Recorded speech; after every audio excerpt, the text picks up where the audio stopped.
சற்று காலதாமதம். ஏன்னா இந்த காங்கி நகரத்துக்குள்ள நுழைகின்ற பொழுது மக்கள் வெள்ளத்தில் நீந்தி வந்தால் உங்களை சந்திக்க முடியுது. அதனாலதான் நாங்க 8:45 இங்க வருவதா இருந்தது. வழி நெடுகளும் மக்கள் வெள்ளம், ஆரவாரம், எழுச்சி, அதனால காலதாமதம். கிராமத்தில் சொல்லுவாங்க விளையும் பயிர் முளையிலேன்னு சொல்லுவாங்க. அதுபோல அனைத்து இந்திய அண்ணா திராவிட முன்னேற்றக்கூடிய வெற்றி இங்கு இருக்கின்ற மக்களுடைய ஆரவாரமே சாட்சி. இன்றைக்கு திராவிட முன்னேற்ற கழக தலைவர் கனவு கண்டு கொண்டிருக்கின்றார். அவருடைய கனவு பகல் கனவாக இருக்குது. அண்ணா திமுகவை பொறுத்த வரைக்கும் மக்களை நம்பி இருக்கின்றது. திமுகவை பொறுத்த வரைக்கும் கூட்டணியை நம்பிக்கொண்டிருக்கின்றது. மக்கள் தான் எஜமானர்கள், மக்கள் தான் ஒரு ஆட்சியை கொண்டு வருவதற்கு அடித்தளமாக விளங்கக்கூடியவர்கள். அண்ணா திமுக மக்களை நம்புகின்றது, திமுக கூட்டணியை நம்பிக்கொண்டிருக்கின்றது. நீங்க தானே ஆட்சி கொண்டு வருவீங்க. ஆட்சி கொண்டு வருவதும் இந்த மக்கள், ஆட்சியில் இருக்கின்றவர்களை இறக்குவதும் இந்த மக்கள். ஆக அண்ணா திமுக ஆட்சிக்கு வர வேண்டும் என்று மக்கள் எண்ணுகிறார்கள். ஆகவேதான் சென்ற இடமெல்லாம் மக்களுடைய எழுச்சியை இந்த எழுச்சி பயணத்திலே பார்க்க முடிகிறது. இந்த காங்கேயம் சட்டமன்ற தொகுதி வேளாண் பெருமக்கள் நிறைந்த பகுதி, வேளாண் தொழிலாளர்கள் நிறைந்த பகுதி. விவசாயி தொழிலாளி அவளுக்கு மழையும் பொருட்படுத்த மாட்டாங்க, வெயிலையும் பொருட்படுத்த மாட்டாங்க, இரவும் கிடையாது, பகலும் கிடையாது. அப்படி ரத்தத்தை வியர்வையாக சிந்தி மண்ணிலே சிந்தி உழைக்கின்றவர் விவசாயி தொழிலாளி. அவர்கள் ஏற்றம் பெற வேண்டும். நாட்டுக்கு உணவளிக்கின்றவர்கள் விவசாயி தொழிலாளி. இவர்கள் படுகின்ற கஷ்டங்கள் அதை அனுபவபூர்வமாக நான் உணர்ந்தவன். நானும் ஒரு விவசாயி என்ற முறையிலே இந்த உங்களோடு பேசிக் கொண்டிருக்கின்றேன்.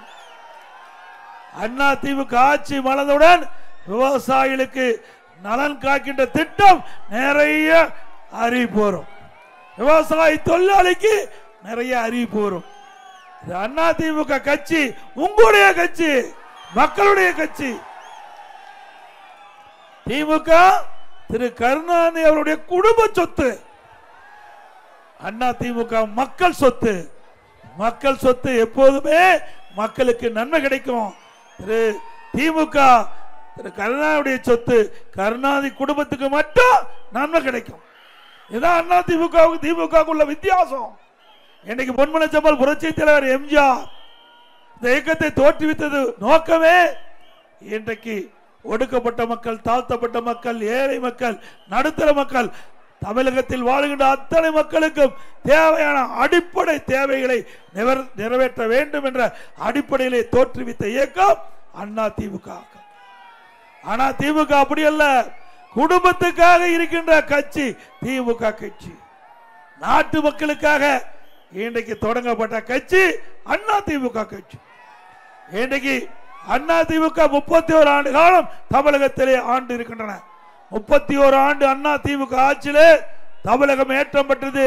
இந்தியாவிலேயே தமிழகம் முதல் மாநிலம் என்ற நிலைக்கு உயர்ந்த அரசாங்கம் அண்ணா திமுக அரசாங்கம். திமுக அப்படி அல்ல, ஊழல் நிறைந்த கட்சி, ஊழல் இருந்த அரசாங்கம். எல்லா துறையிலும் ஊழல், ஊழல் இல்லாத துறையே கிடையாது. சிந்திச்சு பாருங்க, இந்த கொடி எல்லாம் பறக்குது இல்ல, எதனால பறக்குது? காற்றுல பறக்குது, காற்றில் பறக்குது. காத்த கண்ணுக்குள்ள பார்க்க முடியுமா? யாராவது காற்றை கண்ணில் பார்த்தது உண்டா? ஆனா கண்ணுக்கு தெரியாத காற்றில் கூட ஊழல் செய்கின்ற ஒரே கட்சி திமுக கட்சி. நாட்டையே உலுக்கியது 2G ஸ்பெக்ட்ரம் ஊழல். 1,74,000 கோடி இந்த துறையில ஊழல் செஞ்சாங்க. ஆக திராவிட முன்னேற்ற கழகம் மத்தியில் ஆட்சி இருந்தாலும் ஊழல், தமிழகத்தில் ஆட்சி இருந்தாலும் ஊழல். அவர்கள் எங்கெல்லாம் அதிகாரத்தில் இருக்கிறார்களோ அந்த அதிகாரத்தை பயன்படுத்தி மக்களுடைய பணத்தை சுரட்டுகின்ற கட்சி திமுக கட்சி. அடுத்த ஆண்டு நடைபெறுகின்ற சட்டமன்ற பொதுத் தேர்தலில் திமுக என்ற கட்சி தமிழகத்திலே அகற்ற நீங்கள் அத்தனை பேரும் துணை நிற்க வேண்டும். துணை நிற்பீங்களா? ஊழல் நிறைந்த கட்சி ஆட்சிக்கு வர வேண்டுமா? இன்னைக்கு திமுக கொள்கை கலெக்ஷன் கமிஷன் கரப்ஷன். இதான் திமுக கொள்கை. திரு ஸ்டாலின் பேசுகிறார், திராவிட முன்னேற்ற கழக தலைமையில் அமைக்கப்பட்ட கூட்டணி கொள்கை கூட்டணி எல்லாம் ஒரே கொள்கையா. அப்புறம் எதுக்கு தனித்தனி கட்சி வச்சிருக்கிறீங்க? ஒவ்வொரு கட்சிக்கும் ஒரு கொள்கை இருக்குது. அந்த கொள்கை இப்படிதான் அந்த கட்சி அவர்கள் வழி நடத்துவாங்க. இன்னைக்கு திமுக காங்கிரஸ் ஒரே கொள்கையா? திமுக கம்யூனிஸ்ட் ஒரே கொள்கையா? திமுக விடுதலை சிறுத்தை ஒரே கொள்கையா? சிந்திச்சு பாருங்க. வெவ்வேறு கொள்கை. ஆனால் திரு ஸ்டாலின் பேசுகிறார், திமுக தலைமையில் அமைக்கப்பட்ட கூட்டணிகள் ஒரே கொள்கையோட கட்சின்னு. அப்படின்னா ஒரே கட்சியா இருந்துக்கலாம், திமுக கட்சியா இருந்துக்கலாம். அண்ணா திமுக அப்படி அல்ல. கொள்கை என்பது நிலையானது. கொள்கை என்பது நிலையானது. அந்த கொள்கையின்படிதான் அந்த கட்சி ஆட்சிக்கு வந்தா செயல்படும். அது அண்ணா திமுகவுடைய நிலைப்பாடு. திமுக அப்படி அல்ல. கூட்டணி கட்சியை விலகிக் கொண்டிருக்கின்றது. அந்த கூட்டணி தலைவர்கள் எல்லாம் இன்னும் திமுகவை நம்பிக்கொண்டிருக்கின்றார்கள். கொஞ்சம் கொஞ்சமா அந்த கட்சியெல்லாம் கரைத்து கொண்டிருக்கின்றார் திராவிட முன்னேற்ற கழக தலைவர். இன்றைக்கு திமுக தலைமையில் அமைக்கப்பட்ட கூட்டணி பல ஆண்டுகளாக இன்றைக்கு அவரோடு ஒட்டி கொண்டிருக்கின்றார்கள். திமுக செய்கின்ற தவறை எல்லாம் இந்த கூட்டணி கட்சிகள் சுமந்து கொண்டிருக்கின்றது. கூட்டணி கட்சியில் இருக்கின்ற தலைவர்களே சிந்தித்து பாருங்கள். திராவிட முன்னேற்ற கழகம் செய்கின்ற தவறை எல்லாம் நீங்கள் ஏன் தூக்கி கொண்டு அலைகின்றீர்கள்? இன்னைக்கு ஒரு கட்சினா கூட்டணியில இடம்பெற்றிருந்தாலும் அவர்கள் தவறு செய்கின்ற போல ஆட்சியாளர் தவறு என்று சொல்லும்போது தட்டி கேட்கின்ற கட்சி தான் மக்களுக்கு நன்மை செய்கின்ற கட்சி. இதே அனைத்து இந்திய அண்ணா திராவிட முன்னேற்ற கழகம் பாரதிய ஜனதா கூட்டணி நாங்கள் ஆட்சியில் இருக்கும்போது இருந்தோம். காவிரி நதிநீர் பிரச்சனை வந்தது, உச்ச நீதிமன்றம் தீர்ப்பளிக்கப்பட்டு விட்டது. ஆனால் மத்தியில் இருக்கின்ற பாரதிய ஜனதா அரசாங்கம் காலம் தாழ்த்தியது. உடனே தமிழக விவசாய நலன் சார்ந்த பிரச்சனை, தமிழ்நாட்டு மக்களுடைய ஜீவாதார பிரச்சனை, இன்றைக்கு உச்ச நீதிமன்றம் அளித்த தீர்ப்பை நடைமுறைப்படுத்த வேண்டும் என்று 22 நாட்கள் நாடாளுமன்றத்தில் ஒத்தி வைத்தோம். இது அதிமுக நிலைப்பாடு. ஓட்டு போட்ட மக்களுக்கு நன்மை செய்ய வேண்டும், ஓட்டு போட்ட மக்களுக்கு பிரச்சனை வந்தா அதை தீர்க்க வேண்டும். அதுதான் மக்களுக்கு உண்மையான கட்சியா இருக்கு. அது அதிமுக பார்க்க முடியும். கூட்டணி வேற, கொள்கை வேற. கூட்டணி என்பது தேர்தல் நேரத்தில் அமைப்பது, கொள்கை என்பது நிலையானது. இது திமுக கிடையாது, திமுக அங்கம் வைக்கின்ற கட்சிக்கு கிடையாது. இதையெல்லாம் நாட்டு மக்கள் பார்த்து கொண்டிருக்கின்றார்கள். இன்றைக்கு திமுக தலைமையில் அமைக்கப்பட்ட கூட்டணி வலுவான கூட்டணி என்று இன்றைக்கு ஸ்டாலின் இன்றைக்கு போராட்டத்தெல்லாம் பேசி வரார். கூட்டணி கட்சி தலைவர்களும் அப்படித்தான் எண்ணிக்கொண்டிருக்கின்றார்கள். திரு ஸ்டாலின் அவர்களே, கூட்டணி கட்சி தலைவர்களே, சற்று தொலைக்காட்சியிலே காங்கேயத்தில் நடைபெறுகின்ற எழுச்சி பயண கூட்டத்தை பாருங்கள். அண்ணா திமுக வலிமை மக்களிடத்தில் எந்த அளவுக்கு இருக்கிறது என்பதை எடை போட்டு பாருங்கள். காலம் மாறிவிட்டது. இன்னைக்கு கீழே இருக்கிற சக்கரம் மேலே வந்து கொண்டிருக்கிறது. ஆகவே உங்களுடைய எண்ணம் ஒருபோதும் ஈடாராது என்பதை நேரத்தில் நீங்கள் எண்ணி பார்க்க வேண்டும். ஆகவே ஆட்சி பொறுப்பேற்றதிலிருந்து 52 மாத காலம் இந்த காங்கேயம் சட்டமன்ற தொகுதி மக்களுக்கு ஏதாவது நன்மை கிடைச்சதா? அண்ணா திமுக ஆட்சி இருந்தது. அத்திக்கடை அவனாசி திட்டம் 50 ஆண்டு காலம் அதை நிறைவேற்றி கொடுத்தோம். அதே போல பல்வேறு இடங்களில் விவசாய பெருமக்கள் வைத்த கோரிக்கை நிறைவேற்றப்பட்டது. இதே திராவிட முன்னேற்ற கழக தேர்தல் அறிக்கையில் குறிப்பிட்டாங்க, ஆட்சிக்கு வந்தா நெல்லுக்கு ஒரு குவிண்டாலுக்கு 2500 ரூபாய் கொடுப்பாங்க, கொடுக்கல. கரும்புக்கு 4000 ரூபாய் கொடுக்குறாங்க, கொடுக்கல. உணவு தானிய உற்பத்தி, உணவு தானியத்திற்கு விலை நிர்ணயிக்கிறாங்க, நிர்ணயிச்சாங்களா? எதுவுமே செய்யல. ஆக மக்களை ஏமாற்றுகின்ற கட்சி திமுக கட்சி, திமுக அரசாங்கம் என்பதை நாம் எண்ணி பார்க்க வேண்டும். அனைத்து இந்திய அண்ணா திராவிட முன்னேற்ற கழகத்தை பொறுத்த வரைக்கும் தேர்தலில் கொடுக்கப்பட்ட வாக்குறுதி 100க்கு 100% நிறைவேற்றுகின்ற ஒரே கட்சி அண்ணா திமுக கட்சி. பொன்மனச்செம்மல் புரட்சி தலைவர் எம்ஜிஆர், இதயம் புரட்சி தலைவர் அம்மா, அவளுக்கு வாரிசு இல்ல. மக்களுக்காக வாழ்ந்த மறைந்த தலைவர்கள் தன் வாழ்நாள் முழுவதும் நம்முடைய தலைவர்கள் நமக்காக வாழ்ந்தார்கள். ஆகவே இங்க இருக்கின்ற மக்கள் தான் நம்முடைய தலைவர்களுக்கு வாரிசாக பார்த்தார். அதனாலதான் நாட்டு மக்களை எண்ணி எண்ணி அற்புதமான திட்டங்களை கொண்டாந்து இன்றைக்கு இந்த மண்ணிலே நம் தலைவர்கள் மறைந்தாலும் மக்கள் மனதிலே வாழ்ந்து கொண்டிருக்கின்ற தலைவர் நம்முடைய தலைவர்கள். இப்படி அதிமுக கட்சியில அதுக்குன்னு ஒரு வரலாறு இருக்குது. அதிமுக கட்சியில் தான் நிறைய திட்டங்களை நிறைவேற்றினோம். இன்றைக்கு நாட்டு மக்களுக்கு தேவை நல்ல கல்வி, நல்ல சுகாதாரம், நல்ல தூய்மையான குடிநீர், தடையில்லா மின்சாரம், நல்ல தொழிற்சாலைகள், அதனால விளைநிலங்களுக்கு வேலை வாய்ப்பு, இப்படி நல்ல திட்டங்களை கொண்டு வந்த அரசாங்கம் அதிமுக அரசாங்கம். இன்றைக்கு கல்வின்னு எடுத்துக்கொண்டா 10 ஆண்டு அதிமுக ஆட்சியில் 67 கலை மற்றும் அறிவியல் கல்லூரி கொடுத்தோம். 67 கலை மற்றும் அறிவியல் கல்லூரி, 26 பாலிடெக்னிக் கல்லூரி கொண்டாந்தோம். ஒரே ஆண்டில் 11 அரசு மருத்துவக் கல்லூரி மருத்துவமனை கொண்டாந்து அதிமுக சாதனை படைத்தது. இங்கே கூட திருப்பூர் மாவட்ட மக்களுக்கு அற்புதமான சிகிச்சை கிடைக்கும் என்பதற்காக அரசாங்கத்தின் சார்பாக அரசு மருத்துவக் கல்லூரி மருத்துவமனை திருப்பூரிலே கொண்டு வந்து, இதே திருப்பூர் மாவட்டம் இங்க இருக்கின்ற விவசாயிகள் கால்நடை வளர்ப்பு, இந்த கால்நடை வளர்ப்பு இந்த பகுதியிலே பிரசித்தி பெற்றது. காங்கேயம் என்றால் காங்கேயம் காளை ஞாபகத்துக்கு வரும்.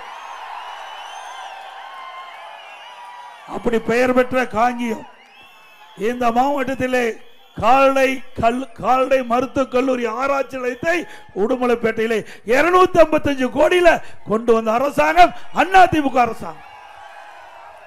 இது அதிமுக சாதனை. இன்னைக்கு மக்கள் என்ன எண்ணுகிறார்களோ அந்த எண்ண ஓட்டத்திற்கு தகுந்தவாறு ஆட்சி செய்த அரசாங்கம் அதிமுக அரசாங்கம் என்ற நேரத்திலே குறிப்பிட விரும்புகின்றேன்.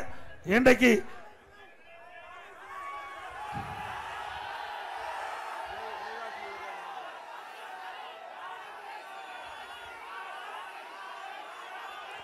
காங்கிங் காலை சொல்லிட்டு அற்புதமா காங்கிங் காலை சின்னம் இங்கே ரவுண்டானாவில் அமைக்கப்படும் என்று அறிவிச்சேன். அதிமுக ஆட்சி வளர்ந்தவுடன் அழகா வடிவமா நீங்க மகிழ்கின்ற விதமாக அற்புதமான காங்கிங் கால வடிவில் சின்னம் அமைக்கப்படும். போன தடவை வந்த போது அறிவிச்சார் என்ன சார், நடராஜன் வந்து உண்மையான காலை கொடுத்தார், காங்கி காலை கொடுத்தார். அதிமுக ஆட்சிக்கு வந்தா இந்த இனம் காக்கப்படும், காங்கி காலை இனம் காக்கப்படும். அது மட்டும் இல்லைங்க, நான் முதலமைச்சர் இருந்த காலகட்டத்தில் வெளிநாடு சென்றேன். அங்க பஃபலோ பால் பண்ணைக்கு போகும்போது அங்க ஒரு பசு ஒரு நாளைக்கு 65 லிட்டர் பால் கிடைக்குது. ஆக நம்முடைய விவசாயிகள் உபதொழில் கால்நடை வளர்ப்பு. பல கிராமத்தில் பல விவசாய தொழிலாளி கால்நடை வளர்க்கப்பட்டு பசுகளை வளர்க்கப்பட்டு அதிலிருந்து பால் கறக்கப்பட்டு நம்முடைய கூட்டுறவு சங்கத்துக்கு அளித்துக்கிட்டு இருக்கிறோம். அது ஒரு வருமானம். இந்த வருமானம் கூடுதல் செய்ய வேண்டும் என்பதற்காக அங்கே பார்வையிட்டு நம்முடைய சேலம் கூட்டு ரோட்டில் 1000 கோடியில 1050 ஏக்கர்ல பிரம்மாண்டமான ஆசியாவிலேயே மிகப்பெரிய கால்நடை பூங்கா கொண்டாந்து இந்த கால்நடை ஆராய்ச்சி நிலையம், ஆடு வளர்ச்சி, மீன் வளர்ப்பு, பன்றி வளர்ப்பு, இப்படி விவசாயிகளுக்கு கூடுதல் வருமானம் கிடைக்க வேண்டும் என்பதற்காக 1000 கோடியில போட்டு கட்டடத்தை கட்டி முதற்கட்டமா மருத்துவக் கல்லூரி, கால்நடை மருத்துவக் கல்லூரி நான் இருக்கும்போதே திறந்துட்டேன். 90% மற்ற பணி முடிஞ்சது. திமுக ஆட்சிக்கு வந்து 3 ஆண்டுகளாக கிடப்பில் போட்டாங்க. கடந்த முறை சட்டமன்றத்தில் கடுமையா நான் பேசியது நிலவு அந்த கால்நடை பூங்காவை திறந்து அப்படியே விட்டுட்டாங்க. 1000 கோடியில கட்டியிருக்கிறேங்க. ஆசியாவிலே மிகப்பெரிய கால்நடை பூங்கா. இதனுடைய நோக்கம் என்ன? இன்றைக்கு விவசாயிகள் அவருடைய வருமானத்தை அதிகரிக்க வேணும்.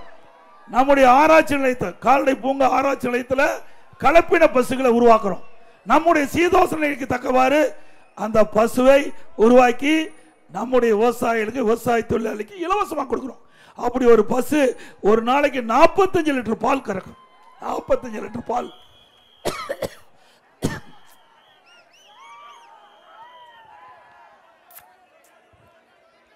இது பொறுக்க முடியாத அந்த திட்டத்தை அப்படியே நிறுத்தி வச்சிருக்காங்க. ஆடு வளர்ப்பு, நாம கிராமத்தில் எல்லாமே விவசாய தொழிலாளிகளும் ஆடு வளர்க்குறாங்க. நாம் வளர்க்குற ஆடு ஒரு வருஷத்துக்கு 20 கிலோ கிடைக்கும். இதே ஆராய்ச்சி நிலையத்தின் மூலமாக இன்றைக்கு அந்த ஆராய்ச்சி நிலையத்தின் மூலமாக உருவாக்கப்பட்ட ஆடு ஒரு வருஷத்துக்கு 40 கிலோ எடை கிடைக்கும். இது இந்த அரசாங்கத்தில் வேண்டுமென்றே திட்டமிட்டு அதிமுக ஆட்சியில் கொண்டு வரப்பட்ட திட்டம் என்ற ஒரே காரணத்துக்கு முடக்கி வச்சிருக்கிறாங்க. அதிமுக ஆட்சி வந்த பிறகு இந்த கலப்பின பசுக்கள் கலப்பின ஆடுகளை உருவாக்கி விவசாயிகளுக்கு இலவசமாக கொடுக்கும். அது மட்டும் இல்ல, நம்ம விவசாயி இன்றைக்கு நாட்டு மாடு வளர்த்துறோம். நமக்கு காங்கிங்கால வேணும்னா காங்கிங் கன்று, கலப்பின பசு கன்று வேணும்னா அது, அதையும் உருவாக்குவதற்கு ஊட்டியில 50 கோடியில திட்டத்தை கொடுத்து அது பணி நடந்துகிட்டு இருந்தது. இந்த ஆட்சி வந்ததையும் அப்படியே போட்டாங்க, அதையும் முடக்கிட்டாங்க. ஆக விவசாயிகளுக்கு ஏன்னா சில இடத்துல நம்ம சிந்து மாடு காலக்கன்று போட்டா அது மீண்டும் பால் கொடுக்கறதுக்கு மீண்டும் கிடரிக்கன்று போட்டா பால் கறக்க கொடுக்கலாம், நம்முடைய தேவையான வளர்ச்சி கிடைக்கும். ஆனா காலக்கன்று போட்டா அதுக்கு வாய்ப்பு இல்லாம போயிருது. அதனால எந்த விவசாயி என்ன கன்று வேணுமோ அந்த கன்று அந்த பசு ஈன்று கொடுக்கின்ற அளவுக்கு இன்றைக்கு அப்படிப்பட்ட திட்டத்தை கொண்டு வந்த அரசாங்கம் அதிமுக அரசாங்கம். ஏன்னா விவசாயத்தை பத்தி முழுமையாக தெரியும். இன்றைக்கும் நான் விவசாயம் செஞ்சுட்டு இருக்கிறேன். இன்னைக்கு என்னுடைய தொழில் விவசாய தொழில் தான், வேளாண்மை தொழில். இதுல போற அத்துப்படி. ஆக இந்த அரசாங்கத்தில் இருக்கிற முதலமைச்சர் நமக்கு நாமேன்னு ஒரு திட்டம், அதுல ஊர் ஊரா வந்தார், எங்க பதிக்கு வந்தார், தலைவாசலுக்கு வந்தார், கரும்பு தோட்டத்தில் காங்கிரீட் ரோடு போட்டு போய் பார்த்தார், கரும்பு தோட்டத்தில் காங்கிரீட் ரோடு போட்டு போய் பார்த்தார். அப்புறம் தூத்துக்குடிக்கு போனார், அங்க போய் பதநீர் குடிச்சார். குடிச்சிட்டு இருக்கும்போது இது இடிக்குது, இதெல்லாம் சக்கரை போட்டாங்களான்னு கேட்டார். இப்படிப்பட்ட முதலமைச்சர் விவசாயத்தை பத்தி என்ன தெரியும் தெரியுமா? ஒண்ணுமே தெரியாத ஒரு முதலமைச்சர், பொம்மை முதலமைச்சர், திறமையற்ற முதலமைச்சர் நாட்டை ஆண்டு கொண்டிருக்கின்றார். அடுத்த ஆண்டு நடைபெற்ற தேர்தலில் ஒரு நல்ல நிர்வாகம் பெற்ற அரசாங்கம் அமைக்கும். இன்றைக்கு அதிமுக ஆட்சியில் பல திட்டங்களை கொண்டு வந்து தேசிய அளவில் விருதுகளை பெற்றுக்கிறோம். இன்னைக்கு அதிமுக ஆட்சியில் உள்ளாட்சித்துறை சிறப்பாக செயல்பட்டு தேசிய அளவில் 140 விருதுகளை நாங்கள் பெற்றோம். போக்குவரத்து துறையில் தேசிய விருது, மின்சாரத்துறையில் தேசிய விருது, உணவு தானிய உற்பத்தி தேசிய அளவில் தொடர்ந்து 5 ஆண்டு காலம் இன்றைக்கு முன்னணியில இருந்து கிறிஸ்துகர்மா என்ற விருதை பெற்றோம். உறுப்பு மாற்று அறுவை சிகிச்சை தொடர்ந்து 5 ஆண்டு காலம் தேசிய அளவில் விருதுகளை பெற்ற அரசாங்கம் அதிமுக. சமூகத்துறையில், கூட்டுறவுத்துறையில் இப்படி சிறப்பாக நிர்வாக திறமையின் காரணமாக துறை வாரியாக தேசிய அளவில் விருதை பெற்ற அரசு அதிமுக அரசு. திறமையான அரசாங்கம் என்று நாங்கள் நிரூபித்து காட்டினோம். இப்ப திமுக திறமையான அரசாங்கம் என்று ஊழல் செஞ்சுக்கிட்டு இருக்கு. ஊழல்ல திறமையான அரசாங்கம், அதுல மறுக்கவே முடியாது. டாஸ்மாக்ல உங்களுக்கு தெரியுமில்ல, 10 ரூபா. 10 ரூபாய்னா யாரு? செந்தில் பாலாஜி. நல்லா ஞாபகம் வச்சிருக்கிறீங்க. இன்றைக்கு தமிழகத்தில் 6000 மதுக்கடை இருக்குது. நான் எல்லா கூட்டத்திலையும் சொல்லி வரேன். ஏன்னா அது ஒரு முக்கியமான பிரச்சனை. இது மேலிடத்துக்கு போயிட்டு இருக்குது, மேலிடத்துக்கு போயிட்டு இருக்குது. மேலிடம்னா என்னன்னு நீங்களே புரிஞ்சுக்கிங்க. கிட்டத்தட்ட ஒரு நாளைக்கு நம்ம தமிழ்நாட்டில் இருக்கின்ற மதுக்கடையில் 6000 மதுக்கடையில் 1.5 கோடி பாட்டில் விற்பனை ஆகுது. ஒரு பாட்டிலுக்கு 10 ரூபா அதிகமாக வாங்குறாங்க. அப்படின்னா ஒரு மாசத்துக்கு 15 கோடி மேலிடத்துக்கு போகுது. மாசத்துக்கு 450 கோடி, வருஷத்துக்கு 5000 கோடி, 4 வருஷத்துல 22,000 கோடி இந்த டாஸ்மாக்ல 10 ரூபா அதிகமா வச்சு விற்பனை செய்தல் மட்டும் மேலிடத்துக்கு 22,000 கோடி போகுது. அண்மையில் இன்றைக்கு இடி இந்த செய்தியெல்லாம் இந்த இடிக்கு போய் அவர்கள் வந்து சோதனை பண்றாங்க. சோதனை பண்ணிக்கிட்ட பொழுது இந்த டாஸ்மாக்ல 1000 கோடி முறைகேடு நடப்பதாக கண்டுபிடிக்கப்பட்டு செய்தி வெளியிட்டாங்க. முழுமையா விசாரிக்கப்பட்டா 40,000 கோடி டாஸ்மாக் நிறுவனத்தில் முறைகேடு நடைபெற்றிருக்கும் என்று அவர்கள் பத்திரிகையில் செய்தி. அதிமுக ஆட்சிக்கு வந்தவுடன் இந்த முறைகேடு எல்லாம் விசாரிக்கப்பட்டு உரிய முறையில் நடவடிக்கை எடுக்கப்படும்.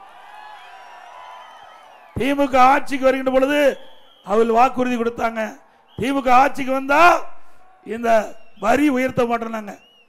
இப்போ கடைக்கு 150% வரி, வீட்டுக்கு 100% வரி, கரண்ட் பில் நல்லா சிந்திச்சு பாருங்க. தொட்டா தான் கரண்ட் ஷாக் அடிக்கும். கரண்ட் பில் கேட்டாவே ஷாக் அடிக்கும். திமுக ஆட்சி 67% உயர்த்திட்டாங்க. 67% உயர்த்தது மட்டுமல்ல, ஆண்டுக்கு 5% கரண்ட் பில் உயர்வு. அதுபோல வீட்டு வரி ஆண்டுக்கு 6% உயர்வு. போன வருஷம் 100%, இப்ப 106%. கடைக்கு 150% போன வருஷம், இந்த வருஷம் 156%. இப்படி ஒவ்வொரு ஆண்டும் இந்த வரி 6% இந்த நகராட்சியில் உயர்த்தப்படும். இப்படி இந்த ஆட்சி வருவதற்கு முன்பு திமுக தேர்தல் அறிக்கையில் எந்த வரியும் போட மாட்டேன்னு பொய்யான அறிக்கை விட்டு மக்களை ஏமாற்றி வாக்குகளை பெற்று ஆட்சிக்கு வந்த பிறகு வரி போடுகின்ற அரசு தொடர வேண்டுமா?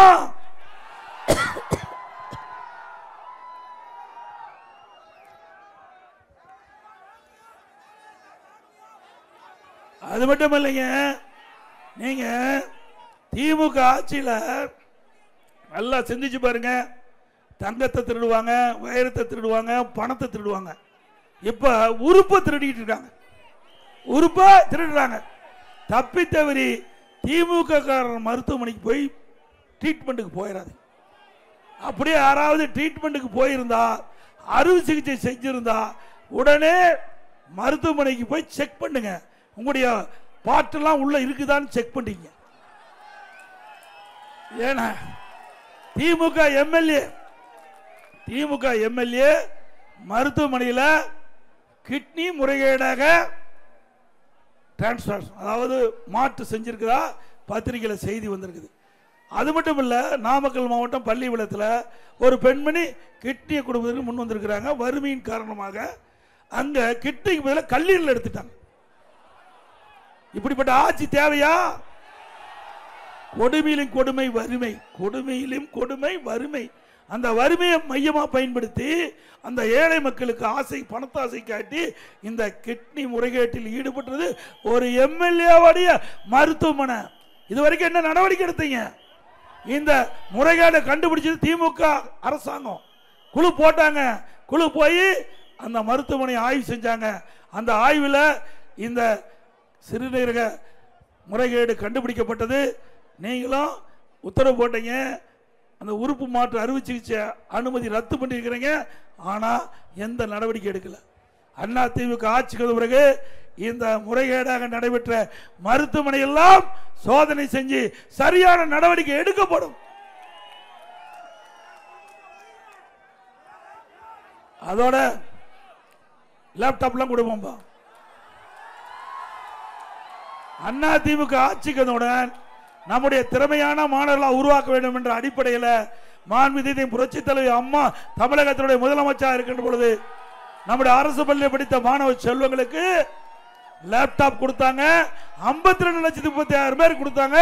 7,300 கோடி கொடுத்தாங்க. இந்த அரசாங்கம் நிறுத்தப்பட்டது. அண்ணா திமுக ஆட்சிக்கு வந்தவுடன் நம்முடைய மாணவ செல்வங்களுக்கு லேப்டாப் வழங்கப்படும். ஸ்டாலின் எப்பொழுது பார்த்தாலும் இந்தியாவிலேயே நான் தான் சூப்பர் முதலமைச்சர் எப்ப பார்த்தாலும் சொல்லிட்டு இருக்காருல்ல. எதுல? கடன் வாங்குவதிலே சூப்பர் முதலமைச்சர். இந்தியாவிலேயே தமிழகம் தான் அதிக கடன் வாங்கல முதல் மாநிலம். கடன் வாங்குறதுல முதல் மாநிலம், செயல்படுறதில்ல. கடன் வாங்கல முதல் மாநிலம். நீங்க எல்லாம் சிந்திச்சு பாருங்க. வரீங்க, கூட்டத்தில் கேட்குறீங்க, வீட்டுக்கு போயிடுறீங்க. இந்த கடன்லாம் நீங்க தாங்க கட்ட வேணும். நல்லா ஞாபகம் வச்சுக்க, விளையாட்டா நினைச்சிடாதீங்க. ஒரு அரசாங்கம் கடன் வாங்கினா அந்த பொதுமக்கள் தலையில தான் வந்து விடியும். இந்த கடன்லாம் எப்படி கட்டுவாங்க? வரி போட்டு தான் கட்ட முடியும், வரி போட்டு தான் கட்ட முடியும். இந்த அரசாங்கம், இந்த திமுக அரசாங்கம் அமைந்த பிறகு நான் 4 வருஷத்துல 4,38,000 கோடி கடன் வாங்கியிருக்கிறாங்க. இன்னும் ஒரு ஆண்டு பாக்கி, இன்னும் 1 லட்சம் கோடி கடன் வாங்க போறாங்க. 5 ஆண்டு திமுக ஆட்சியில் 5,38,000 கோடி கடன் வாங்கிட்டாங்க. இதுக்கு முந்தி சிந்திச்சு பாருங்க. 2021 வரை 73 ஆண்டு காலம் பல கட்சி தமிழ்நாட்டில் ஆட்சி புரிஞ்சிருக்கு. முதல் காங்கிரஸ் ஆட்சி, திமுக ஆட்சி, பிறகு அதுக்கு பிறகு அண்ணா திமுக ஆட்சி, அப்புறம் திமுக ஆட்சி, அண்ணா திமுக ஆட்சி, மாறி மாறி ஆட்சி மீது கூட 2021 வரை தமிழ்நாட்டுடைய மொத்த கடன் 5,18,000. திமுக ஆட்சி பொறுப்பேற்று 5 ஆண்டுகள் நிறைவு பெறுகின்ற பொழுது 5,38,000 கோடி. இதை எப்படி கட்டுறது? இந்த கடனுக்கு வட்டி கட்ட வேணும், வட்டி வேற கட்ட வேணும். ஆக இப்படிப்பட்ட ஆட்சி வேண்டுமா? இதை பத்தி எல்லாம் முதலமைச்சர் கவலையே இல்லை. என்னைக்கு வெளிநாடு போறங்கிறார், போங்க, தொழில் முதலீட்டிற்கு போகணும், நல்லது, சந்தர்ப்பம். அங்க போய் சைக்கிள் ஓட்டிட்டு இருக்கிறீங்க. எதுக்காக போனீங்க? தொழில் முதலீட்டு ஈர்க்க போய் சைக்கிள் ஓட்டுறதுக்கு அங்க வெளிநாடு போகணும். அது இங்கேயே ஓட்டலாமா? சைக்கிள் இங்கேயும் ஓட்டினாரு. அதுதான் தொலைக்காட்சியில் காட்டிட்டு இருந்தாங்க. அதிமுக ஆட்சியில் பெரிய பெரிய திட்டத்தை கொண்டாந்து நடைமுறைப்படுத்துறது தொலைக்காட்சியில் காட்டுவோம். ஆனா இங்க இருக்கிற முதலமைச்சர் நம்ம ஈசிஆர் ரோட்ல சைக்கிள் ஓட்டுறதை காட்டுறாங்க. அப்புறம் பளு தூக்குறத காட்டுறாங்க. பளு தூக்குறாராம். என்னென்ன போட்டிக்கா போறீங்க? பளு தூக்குற போட்டிக்கு. இதையெல்லாம் தொலைக்காட்சியில் காட்டி மக்களை ஏமாற்றுகின்ற அரசாங்கம், கேவலமான அரசாங்கம் திமுக அரசாங்கம். ஓட்டு போட்டு எதுக்காக உங்களை தேர்ந்தெடுத்திருக்கிறாங்க? திராவிட முன்னேற்ற கழகத்தை தேர்ந்தெடுத்த நோக்கம் இன்னைக்கு திரு ஸ்டாலின் ஏதோ தப்பு கணக்கு போட்டு தேர்ந்தெடுத்துட்டீங்க, அது வேற விஷயம். ஆனா ஆட்சிக்கு வந்த பிறகு மக்களுடைய கஷ்டத்தை பார்க்க வேண்டும். அவர்கள் என்ன கஷ்டப்படுறாங்க, எந்தெந்த துறையில் என்ன பிரச்சனை, அதை தீர்ப்பதற்கு இந்த அரசாங்கம் என்ன நடவடிக்கை? இவருக்கு ஒண்ணுமே தெரியாது. தெரிஞ்சாதான் நடவடிக்கை எடுக்க முடியும்.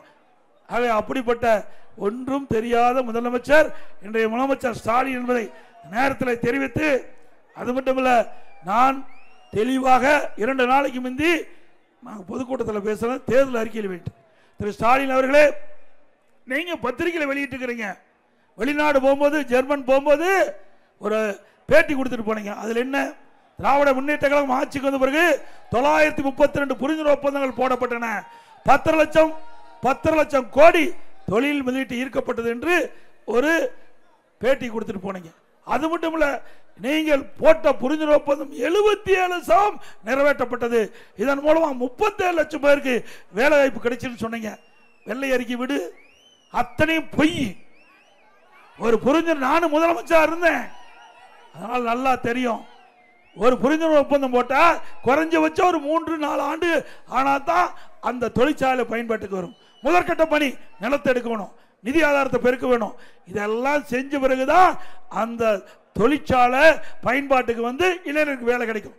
ஆனா இன்றைய முதலமைச்சர் எதுவுமே தெரியாத ஒரு பொம்மை முதலமைச்சர் எழுதி கொடுக்கறத வச்சுக்கிட்டு திராவிட முன்னேற்ற கழகத்தை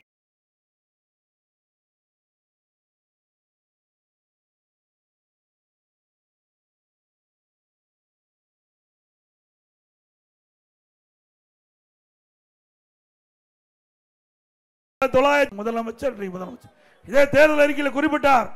525 அறிவிப்பு தேர்தலில், அதுல 100 நாள் வேலை திட்டத்தை 150 நாளா உயர்த்தினாங்களாமா? பொய் தானே? அந்த 100 நாள் வேலை திட்டத்தில் பணிபுரிந்த தொழிலாளி கூட முழுமையா சம்பளம் கொடுக்க முடியல. வக்கில்லாத அரசாங்கம் திமுக அரசாங்கம். மத்தியில அண்ணா திமுக போராடி வாதாடி முதற்கட்டமா அந்த ஏழை தொழிலாளிக்கு 2999 கோடி பெற்று தந்த கட்சி அண்ணா திமுக கட்சி.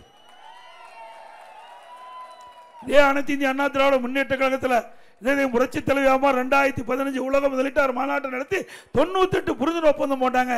கிட்டத்தட்ட 90% மேல அது பயன்பாட்டுக்கு வந்திருக்குது. பல ஆயிரக்கணக்கு பேருக்கு வேலை கிடைச்சிருக்குது. அதே நான் முதலமைச்சர் பொழுது 2019 ஜனவரியில் தொழில் முதலீட்டாளர் மாநாட்டை நடத்தினோம். 3,05,000 கோடி தொழில் முதலீட்டு ஈர்க்கப்பட்டு 304 புரிந்துணர்வு ஒப்பந்தம் போட்டு பல தொழிற்சாலைகள் பயன்பாட்டுக்கு வந்திருக்கல. இது அதிமுக சாதனை. ஆனா திராவிட முன்னேற்ற கழகம் முழுவதும் வெற்றி அறிவிப்பு, விளம்பரம், பத்திரிகை, செய்தி, இதை வச்சுக்கிட்டு 5 ஆண்டு காலம் ஆட்சி செய்த ஒரே 4 ஆண்டு காலம் ஆட்சி செய்த ஒரே அரசாங்கம் திமுக அரசாங்கம். பூரா விளம்பரம் தான். அப்படியே ஒரு திட்டத்தை அறிவிப்பார், அப்படியே போட்டோ ஷூட், அவளோட முடிஞ்சு போச்சு. ஒரு அறிவிப்பு கொடுப்பார், அது ஒரு குழு போடுவார். 52 குழு போட்டிருக்கார்.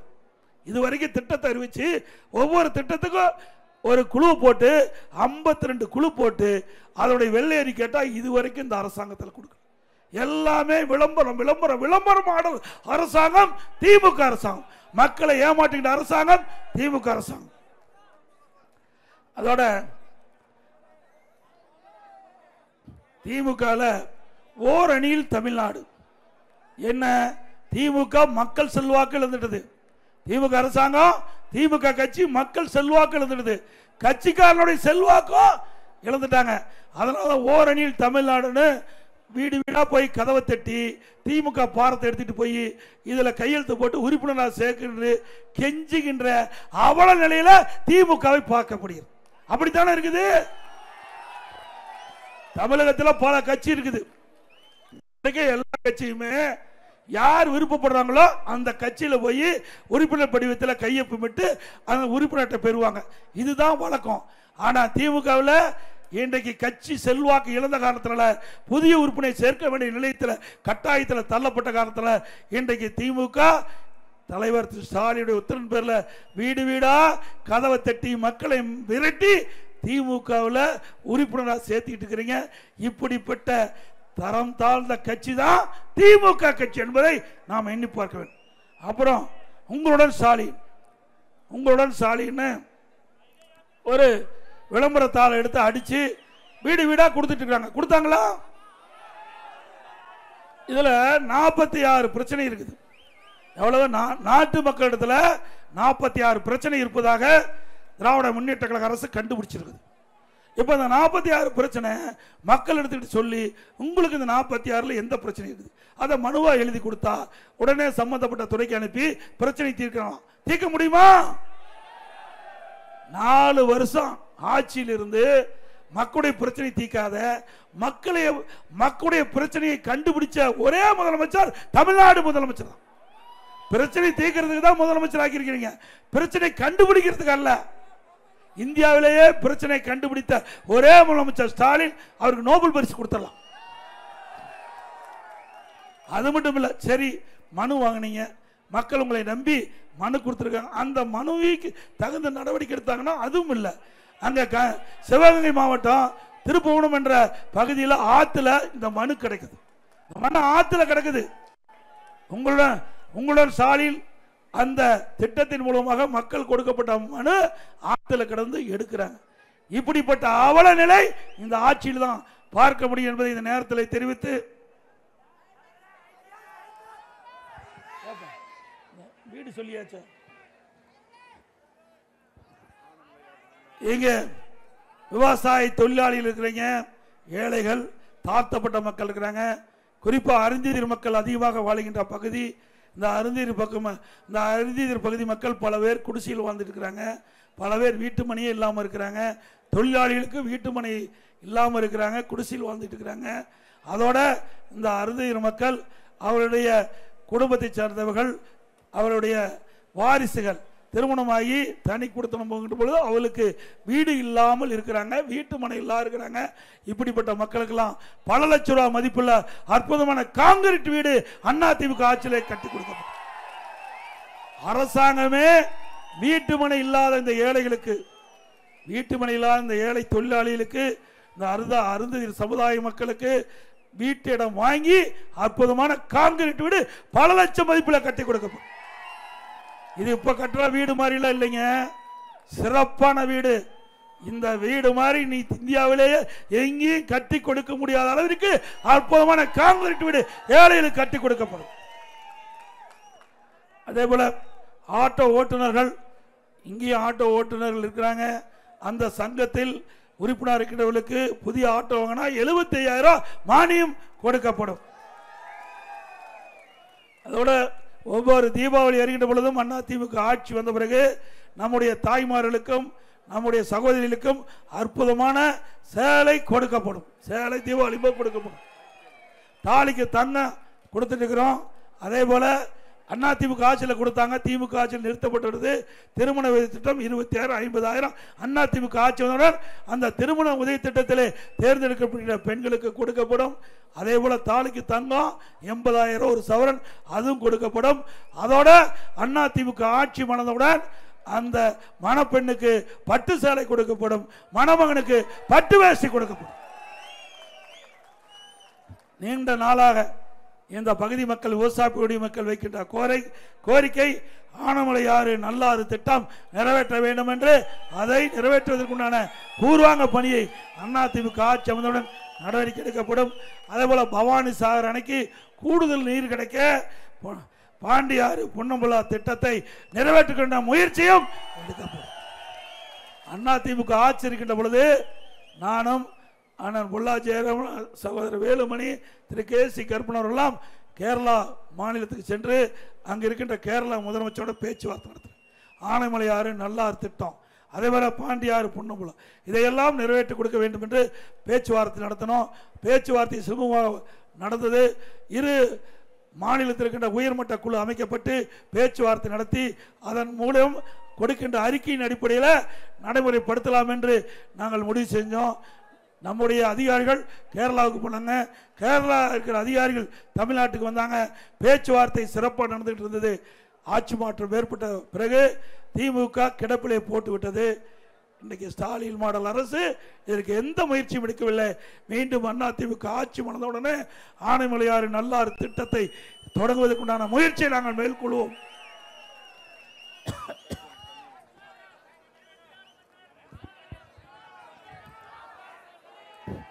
காங்கியம் சட்டமன்ற தொகுதியில் அதிமுக ஆட்சி இருக்கின்ற பொழுது இன்றைக்கு சாதாரண குடும்பத்தில் பிறந்தவர்கள் கூட இன்றைக்கு பட்டப்படிப்பு படிக்க என்பதற்காக காங்கியம் அரசு கலைக்கல்லூரி கொண்டு வரப்பட்டு இன்றைக்கு ஏழை மக்களும் பட்டப்படிப்பு படிக்கக்கூடிய சூழலை உருவாக்கணும். இன்றைக்கு நம்முடைய மக்களுக்கு தடையில்லாமல் குடிநீர் வழங்குவதற்காக 2வது கூட்டுக்குடி திட்டத்தை நிறைவேற்றப்பட்டது. காங்கியத்தில் புதிய ஊராட்சி ஒன்றிய அலுவலகம் கட்டப்பட்டது. வெள்ளகோயில் புதிய ஊராட்சி ஒன்றிய அலுவலகம் கட்டப்பட்டது. சென்னமொழி புதிய தீயணைப்பு நிலையம் கட்டப்பட்டது. காங்கியம் வெள்ளகோயில் தீயணைப்பு நிலையங்களுக்கு புதிய கட்டிடம் கட்டுக் கொடுக்கப்பட்டது. நீண்ட நாள் கோரிக்கையான எல்பிபி பாசன வாய்க்காலுக்கு குறுக்கே பொதுமக்கள் பயன்பாட்டுக்காக 7 புதிய பாலங்கள் கட்டிக் கொடுக்கப்பட்டது. காங்கியம் புதிய வட்டாட்சி அலுவலகம் கட்டப்பட்டது. குண்டடம் ஒன்றியம் எல்லப்பாளையம் வட்டமலை கரையில் தடுப்பணை கட்டப்பட்டது. காங்கியம் சென்னமலை ஒன்றியங்களை இணைக்கும் 2 நொய்யல் பாலம் கட்டப்பட்டது. காங்கியம் ஒன்றியம் வீரணம்பாளையம் கிராமம் பூவார் நல்லீர் வட்டமலைக்கரை தடுப்பணை கட்டப்பட்டது. காங்கியம் காவல் நிலையத்திற்கு புதிய கட்டிடம் கட்டப்பட்டது. கோரிக்கை அமராவதி ஆற்றின் வெள்ளப்பெருக்கு காலத்தில் உள்ள உபரி நீரேற்றின் மூலமாக வட்டமலை ஓடக்கரையின் வழியாக வட்டமலை அணையை நிரப்ப நடவடிக்கை எடுக்க வேண்டும் என்று கோரிக்கை வச்சிருக்கிறீங்க. வெள்ளகோயில் தாலுகா தரம் உயர்த்த நடவடிக்கை எடுக்கணும்னு கேட்டிருக்கீங்க. வெள்ளகோயில் உள்ள அப்கிரேட் பிரைமரி ஹெல்த் சென்டர், அதாவது மேம்படுத்தப்பட்ட ஆரம்ப சுகாதாரம் வேணும்னு கேட்டுக்கிறீங்க. அதை பொது மருத்துவமனையாக மாற்ற வேண்டும் கேட்டுக்கிறீங்க. வெள்ளகோயில் பகுதியை காவிரி ஆற்றிலிருந்து புதிதாக கூட்டக்கூடிய திட்டம் அமைக்க நடவடிக்கை எடுக்கப்படும் கேட்டிருக்கிறீங்க. இப்படி பல திட்டங்கள் நிறைவேற்றப்பட வேண்டும் கோரிக்கை வச்சிருக்கீங்க. அதிமுக அரசு வந்தவுடன் உங்களுடைய கோரிக்கையை பரிசீலித்து நடவடிக்கை எடுக்கப்படும் என்பதை தெரிவித்து 2026ஆம் ஆண்டு நடைபெற்ற சட்டமன்ற பொதுத் தேர்தலில் அனைத்து இந்திய அண்ணா திராவிட முன்னேற்ற கழக தலைமையில் அமைக்கப்பட்ட கூட்டணி வேட்பாளருக்கு 2 லட்சத்திலே வாக்களித்து வெற்றி பெற செய்யும். மக்களை காப்போம், தமிழகத்தை மீட்போம்.